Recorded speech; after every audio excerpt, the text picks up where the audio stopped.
Dear students, लोक प्रशासनिक कक्षा में आपका पुनः स्वागत है। आज हम लोग आपके जो बीए पार्ट फर्स्ट में लोक प्रशासन का जो सेकंड पेपर है उसको प्रारंभ करने जा रहे हैं और उस पेपर का नाम है आपके भारत में लोक प्रशासन या भारतीय प्रशासन, इंडियन एडमिनिस्ट्रेशन जिसको कहते हैं।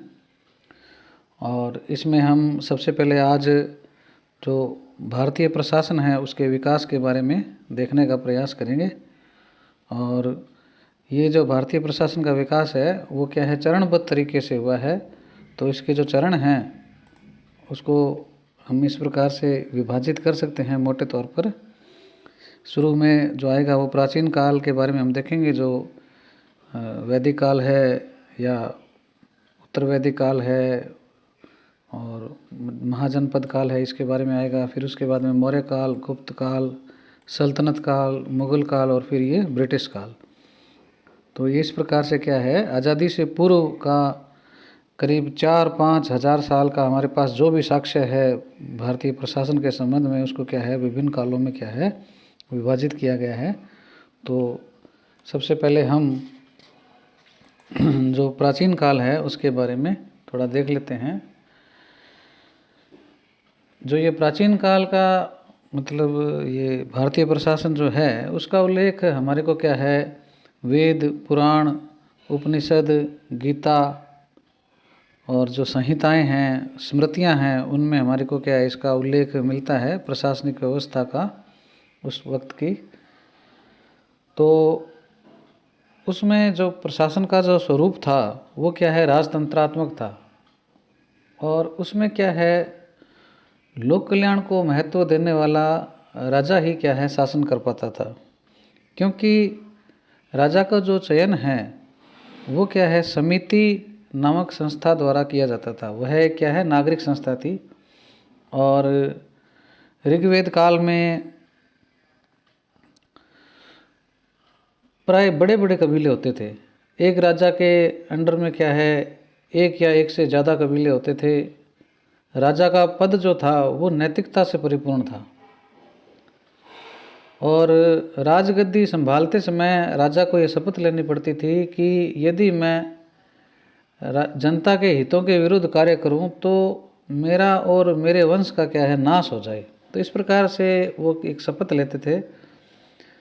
और बौद्ध ग्रंथों के अनुसार प्राचीन जो भारत था उसमें काशी, जिसको बनारस है, कौशल, अवध है, वर्तमान नाम जो हैं उसके, अंग पूर्वी बिहार में है, मगध क्या दक्षिण बिहार में है, मलक गोरखपुर में है, अवंती मालवा में है, सूरसेन, पांचाल, कंबोज, वत्स, चेदी, कुरु, मत्स्य, विराटनगर, नागरा, जांगल प्रदेश, अर्जुनायन, माध्यमिका, ये क्या है गणराज्य थे।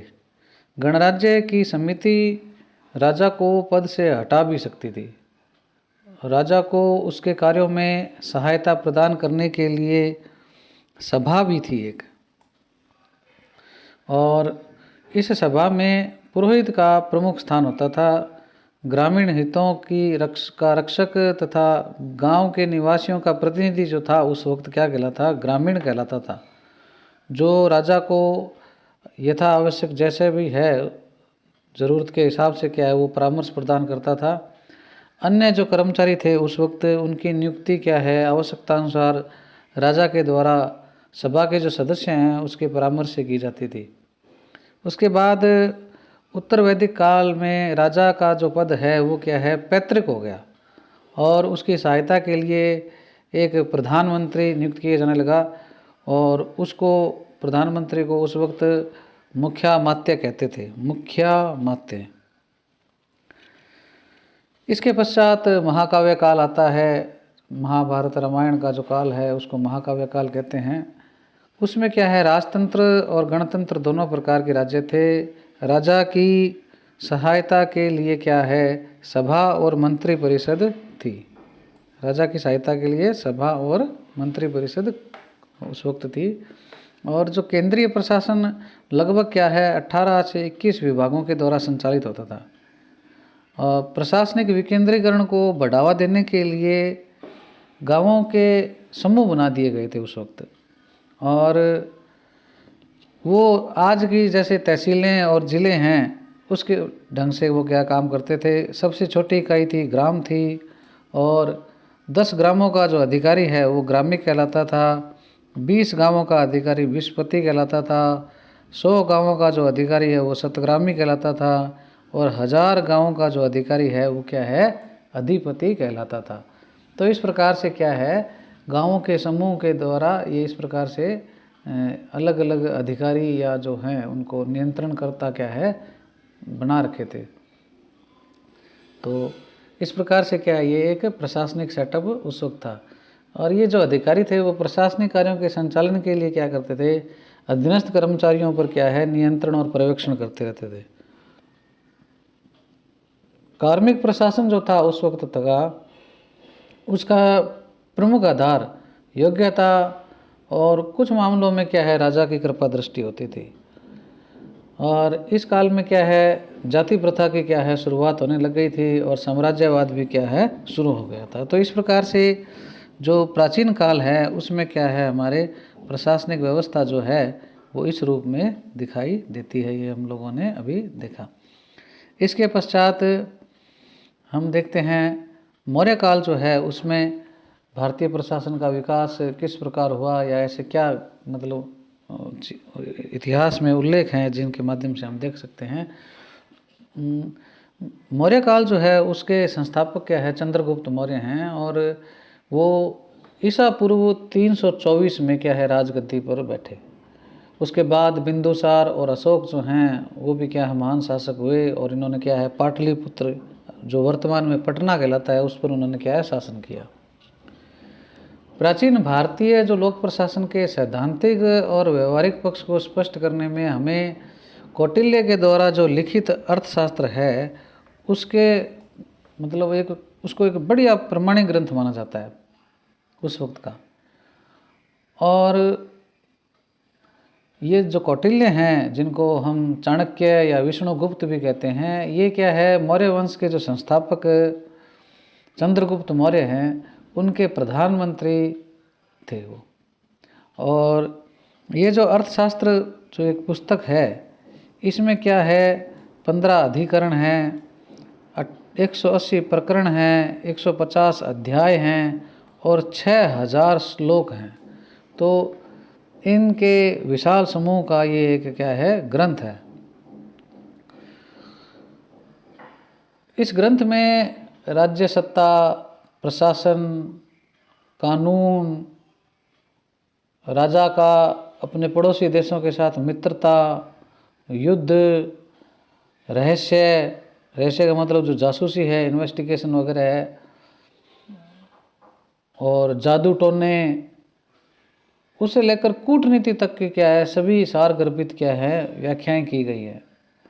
कौटिल्य ने क्या है, अर्थशास्त्र में 4 विद्याओं का उल्लेख किया है। पहली है आन्वीक्षिकी, उसको हम दर्शन व तर्क कहते हैं। उसके बाद दूसरी त्रयी है जिसमें धर्म, अधर्म और वेदों का ज्ञान है। वार्ता जो है वो कृषि तथा व्यापार का ज्ञान है। दंड नीति जो है वो शासन कला व राजनीति का ज्ञान है। इस प्रकार से उसने क्या है, 4 विद्याएं बताई है। कौटिल्य का जो ये अर्थशास्त्र है इसको हमें क्या है, जो वर्तमान में जो इकोनॉमिक्स वर्ड है उससे मतलब संबंधित नहीं मानना चाहिए कि ये कोई अर्थशास्त्र की किताब है, जबकि ये क्या है, राजनीति विज्ञान की, राजव्यवस्था की किताब है। यहाँ इन्होंने अर्थशास्त्र का नाम इसलिए रखा क्योंकि उस वक्त क्या है, जो अर्थ है उसका यह मतलब था कि मनुष्यों की आजीविका और जिस भूमि पर वे रहते हैं उसके रूप में ही उन्होंने अर्थ बताया था। और अर्थशास्त्र क्या है, वह है जिसमें क्या है, मनुष्यों वाली जो भूमि है उसके लाभ और उसके पालन करने के उपायों का क्या है, उसमें वर्णन किया गया है। तो कुल मिला के क्या है, ये एक राजव्यवस्था या राजनीति विज्ञान का एक ग्रंथ है। कौटिल्य ने राजा के गुण, कार्य तथा उसकी मंत्री परिषद का विशद रूप से वर्णन किया है। उसके अनुसार जिस प्रकार अकेला पहिया नहीं चल सकता, उसी प्रकार सरकार भी एक व्यक्ति से नहीं चलाई जा सकती। अतः राजा को योग्य मंत्रियों की नियुक्ति करनी चाहिए लोक कल्याण, विदेश नीति, आंतरिक सुरक्षा, कर्मचारी तंत्र, आय और व्यय, दंड तथा न्याय इत्यादि पर विस्तार पूर्वक लिखते हुए कौटिल्य ने मौर्यकालीन भारतीय समाज एवं प्रशासन का संपूर्ण एक आउटलाइन दिया। इसमें कौटिल्य ने लिखा है कि राजा को चाहिए कि वह मंत्रियों, राजदूतों, सेनापतियों तथा कोतवाल इत्यादि को स्वविवेक से निर्णय लेने के लिए सत्ता का प्रत्यायोजन करे। कौटिल्य ने कानून के दो प्रकार बताए हैं, एक धर्मस्थ जिसको सिविल लॉ कहते हैं और एक कंटक शोधन जिसको कहते हैं क्रिमिनल लॉ।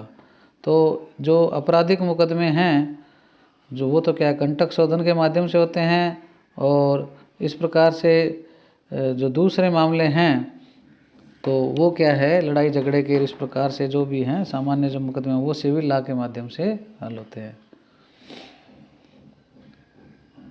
न्याय की स्थापना के लिए प्रत्येक गांव या जनपद में संधि, 10 गांवों पर संग्रहण, 400 गांवों पर द्रोणमुख, 800 गांवों पर माध्य तथा समूचे जनपद के लिए सर्वोच्च न्यायालय की व्यवस्था उन्होंने क्या है सुधारी थी। तो ये क्या है उन्होंने क्या है इस प्रकार से एक न्यायिक व्यवस्था के बारे में बताया था। और उन्होंने यह भी बताया कि एक के बजाय 3 न्यायाधीशों के न्यायिकों की आवृत्तियाँ दी जाएंगी। जैसे आजकल बेंच सिस्टम होता है सुप्रीम कोर्ट में, हाई कोर्ट में बेंच जो होती है उसमें एक से अधिक न्यायाधीश होते हैं, उसी प्रकार उन्होंने भी बताया था कि जो निर्णय दे उसमें क्या है एक न्यायाधीश न दे बल्कि 3 न्यायाधीश वार्ता करके या आपस में एक विचार विमर्श के द्वारा क्या है एक निर्णय दिया जाए। और राजा की आय को बढ़ाने के लिए उन्होंने क्या सुदृढ़ आर्थिक नीति पर जोर दिया है, और अर्थशास्त्र में क्या है मिश्रित जो अर्थव्यवस्था है उस पर बल दिया गया है। इसके अलावा मौर्य काल में राज्य की रक्षा के लिए साम, दाम, दंड भेद, माया, इंद्रजाल जिसको जादू कहते हैं, और उपेक्षा को क्या है मान्यता दी गई है। कूटनीति तथा जासूसी को राज्य के लिए महत्वपूर्ण मानते हुए कौटिल्य ने क्या है राजा को सलाह दी है कि वह मंडल सिद्धांत के अनुसार शत्रु को अपना मित्र बनाए। तो उन्होंने क्या है कूटनीति के लिए क्या है मंडल सिद्धांत दिया था।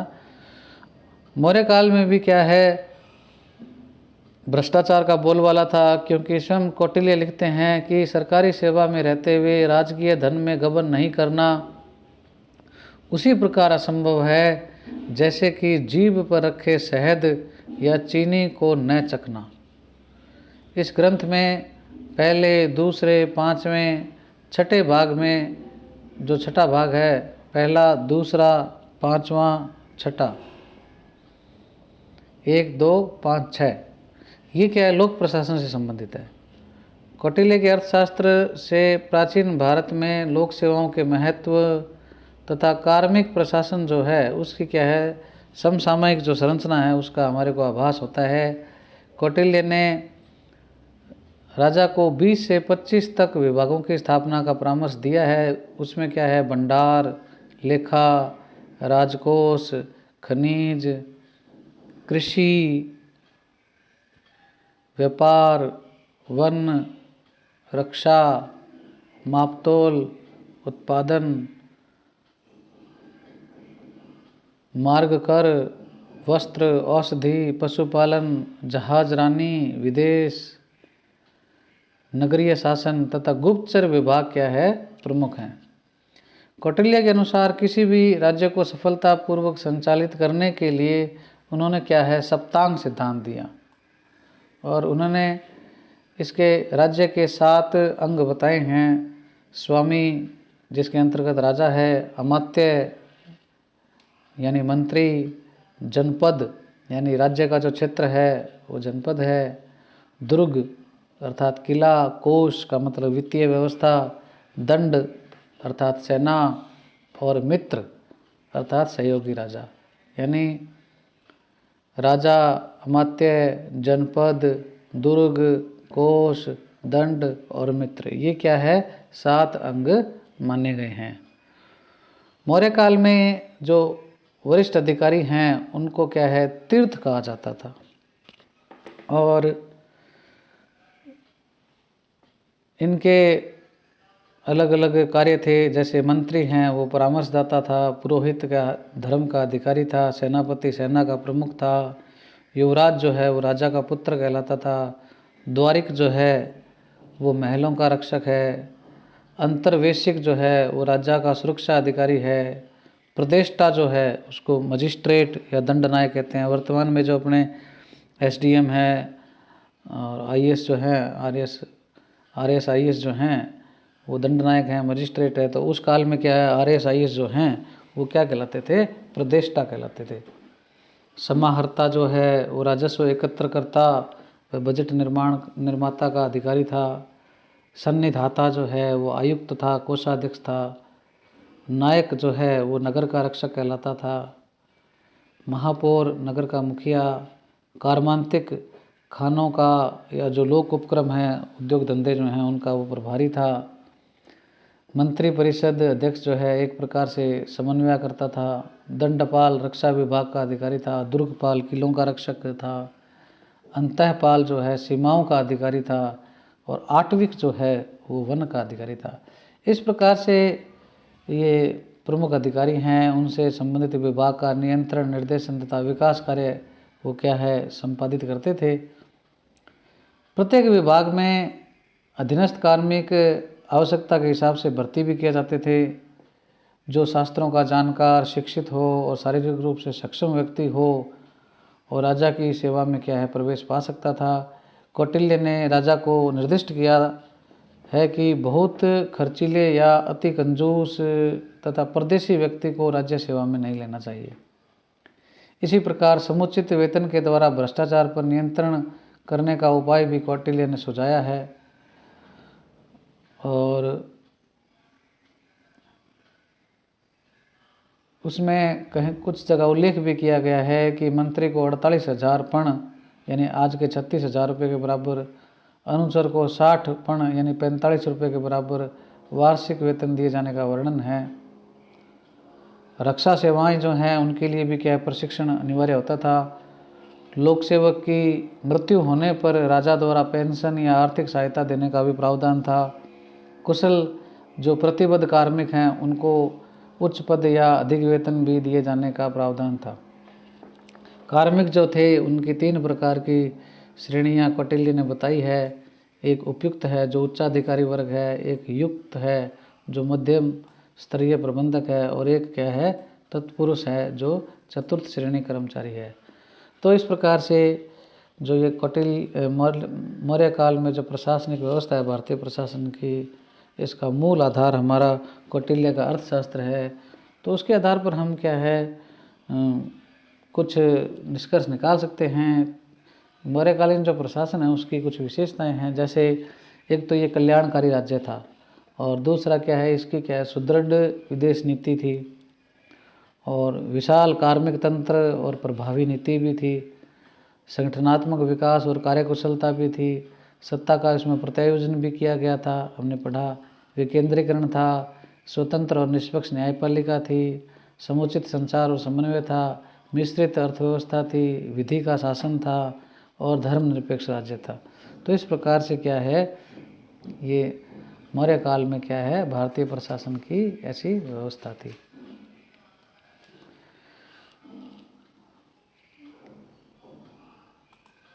इसके पश्चात गुप्त काल जो है उसमें भारतीय प्रशासन की व्यवस्था को हम देखते हैं।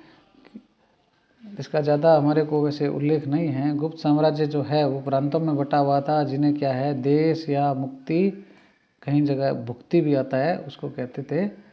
साम्राज्य प्रांतों में था, प्रांतों को देश या मुक्ति कहते थे। जैसे अभी हमारा जैसे जो राज्य है ना, तो उस जमाने में क्या है, देश या मुक्ति कहलाते थे। देश के प्रशासक भोगिक, भोगपति, गोप्त, उपरिक महाराज तथा राजस्थानिक कहलाते थे। प्रांतों को प्रदेश को विषय में केंद्रित किया हुआ था। गुप्त काल का जो विषय है वो आज के जिला के समान था। विषय के कार्मिक क्या कहलाते थे? विषयपति कहलाते थे, कुमारमात्य तथा महाराज कहलाते थे। ये अलग अलग नाम है अलग अलग जगहों में। वैदिक काल की सबसे छोटी इकाई ग्राम थी, जिसमें ग्रामिक महतर या भोजक अधिकारी कार्यरत रहता था। तो ये गुप्तकालीन क्या है? व्यवस्था है। इसके पश्चात सल्तनत काल जो है उसमें जो है प्रशासनिक व्यवस्था निम्न प्रकार से थी। सल्तनत काल जो है कुतुबुद्दीन ऐबक से क्या है प्रारंभ होता है 1206 में, और इब्राहिम लोदी 1526, यानी जब तक मुग़ल शासन की स्थापना नहीं होती तब तक क्या है ये सल्तनत काल माना जाता है। और ये दिल्ली पर इनका आधिपत्य था, दिल्ली का ये सल्तनत काल है। और इसमें क्या है अलग अलग वंश हुए हैं। पहले गुलाम वंश आया कुतुबुद्दीन ऐबक का, फिर खिलजी वंश आया, तुगलक वंश आया, सैयद वंश आया, फिर लास्ट में क्या है ये लोधी वंश आया। तो अलग अलग वंशों ने क्या है करीब 300 वर्षों तक क्या है दिल्ली पर शासन किया, और ये क्या है सल्तनत काल कहलाता है। ये जो थे ये क्या है मुस्लिम शासक थे, और सत्ता में क्या है मुस्लिम धर्म तथा शरीयत का क्या है स्पष्ट प्रभाव था। इसी समय से क्या है तुर्की, अरबी और फारसी भाषाएं जो है उनका भी क्या है भारतीय प्रशासन में या भारतीय जो जीवन शैली है उसमें क्या समावेश हो गया। आज भी बहुत सारे फारसी शब्द न्यायालयों तथा प्रशासनिक संस्थाओं जो हैं उनके द्वारा बोले और लिखे जाते हैं। सल्तनत काल में शासक जो है वो अपने पूर्व क्या है सुल्तान शब्द का क्या है प्रयोग करने लग गया था। सुल्तान प्राय धार्मिक, निरंकुश और महत्वाकांक्षी प्रवृत्ति के होते थे सल्तनत काल में मसूद। सुल्तान को प्रशासनिक कार्यों और महत्वपूर्ण निर्णयों में सहायता देने के लिए प्रमुख लोगों की परिषद होती थी, जिसे क्या है मजलिस ए आम या मजलिस ए खलवत कहते थे। धार्मिक मामले जो हैं वो उलेमा द्वारा नियंत्रित किए जाते थे। केंद्रीय प्रशासन में दीवान ए विजारत वित्त मंत्री, दीवान ए अर्ज रक्षा मंत्री, दीवान ए इंसा शाही प्रवक्ता या कार्मिक मामलों का मंत्री था, अधिकारी था। सचिव को दबीर कहा जाता था, और अमीर ए दाद लोक अभियोजक था, सरकारी वकील था, पब्लिक प्रोसिक्यूटर। अमील जो है वो राजस्व अधिकारी था। बारबेक या अमीर ए हजीब ये शाही अदालत का अधिकारी था। काजी ए ममालिक राज्य का न्यायाधिकारी था। फौजदार लेखाधिकारी था, और कोतवाल। तो ये इस प्रकार से क्या है प्रशासनिक अधिकारी या मंत्री जो भी कहें हम, ये ऐसी व्यवस्था इसमें थी। तो ये क्या है सल्तनत कालीन क्या है प्रशासनिक व्यवस्था है। और जो दिल्ली सल्तनत है उसको क्या है प्रांतों में बांटा हुआ था, जिसके अधिकारी जो हैं प्रांतों के अधिकारी वली, मुफ्ती या नायब कहलाते थे। सबसे छोटी इकाई जो थी वो गांव थी सल्तनत काल में, और गांवों का जो समूह है वो क्या कहलाता परगना कहलाता था। परगनों का प्रशासनिक नियंत्रण जो है वो फौजदार के द्वारा किया जाता था, फौजदार। और आवश्यकता के अनुसार सैनिक व अन्य कार्मिक भी भर्ती किए जाते थे। सैनिकों व कार्मिकों को जागीर या नगद धनराशि के रूप में वेतन दिया जाता था। उस वक्त जो तांबे का सिक्का था वो जीतल कहलाता था, और चांदी का सिक्का क्या है टंका कहलाता था। 6 जीतल के बराबर एक शासकनी सिक्का भी क्या है उस वक्त प्रचलित था। और दिल्ली सल्तनत काल के दौरान ही दक्षिण भारत में क्या है विजयनगर साम्राज्य भी क्या है पल्लवित हो गया, जिसकी प्रशासनिक व्यवस्था जो है वो आधुनिक कल्याणकारी राज्य के समकक्ष थी। राजा कृष्णदेव राय के काल में क्या है मंत्री परिषद तथा प्रांतों के नायक जो हैं मिलकर वो क्या राजा को परामर्श देते थे।